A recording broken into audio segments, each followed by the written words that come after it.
So let's take a deep dive into this Lilliput world.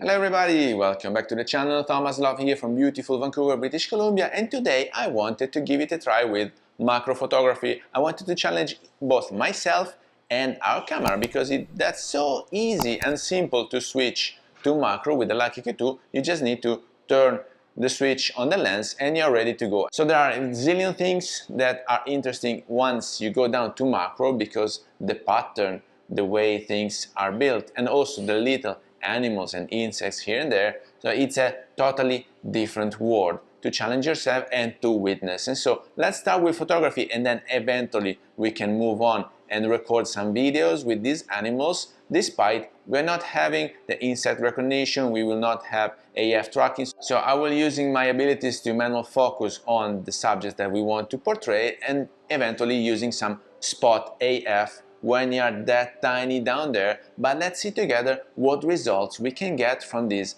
E-mount 28mm lens, eventually cropping in because it's quite a wide angle lens if you want to shoot macro, but eventually we can crop in a bit more and see all the details of the animals and of the insects. And so at the very start I thought I could do some like Lilliput or Lilliput. I never understood what the real pronunciation is, but then eventually I thought that it might be more fun to do some kind of Planet Earth. So if you missed the episode of Snoop Dogg talking shit about animals, please just go and have a look, and it's oh so hilarious and entertaining. But apart from that, guys, so we switched to macro.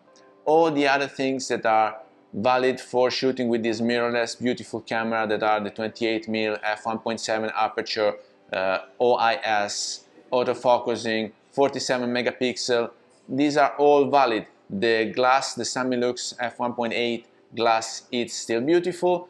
Like a color science, it's perfect, so there's nothing we would love to change. But let's see if with macro we can resolve some interesting results. I'm most used to having it with myself as an EDC for shooting street photography sessions, but even when macro, I mean, it's beautiful British Columbia. We have plenty of parks and plenty of nature, plenty of texture to be portrayed, to be recorded, to be witnessed. And so if you're ready, let's go rolling.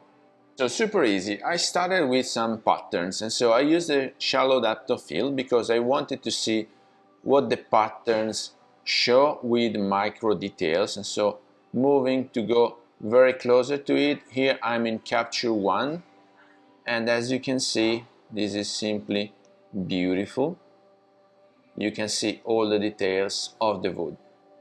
And so other patterns, I wanted to see these paintings out of a bear that was open air over there, so you can see even the details of the material it is made of, the squirrel as well. Same thing goes if you want to zoom in, and so I asked my helper here to see all the details for this beautiful flower.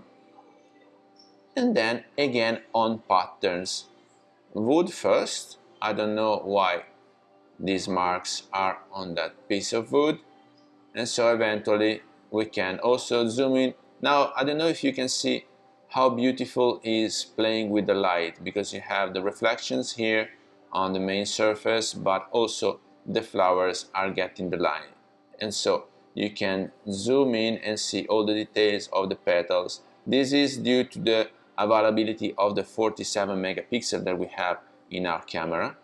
You can go so much in eventually, but this is just boring, and so I wanted to make it a little bit more dynamic, and I tried photographing some insects.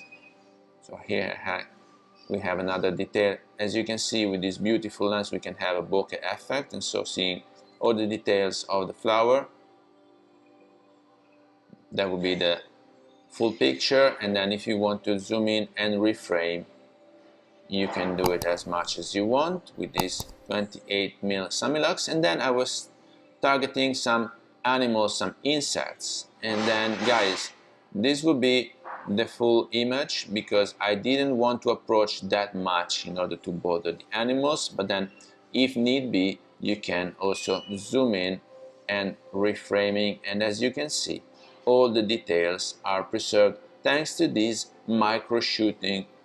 Micro on this 28mm Sony E-Lux. 28 is a bit wide if you intend to use it for macro shooting at inserts, but as you can see you might find a workaround. There you go. I'm not sure whether this is a bee or what other animal it might be. All the details are preserved, as you can see. Beautiful, beautiful add-on from this camera. Zooming out a bit.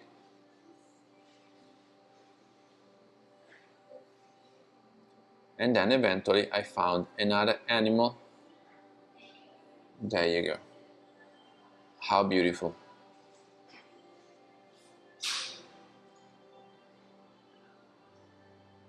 I'll give it a try with a few other animals. Maybe I'm able to find some spiders or other bugs. Let's see, but so far so good. I'm very happy and pleased with the end result, even with macro shooting on Q2.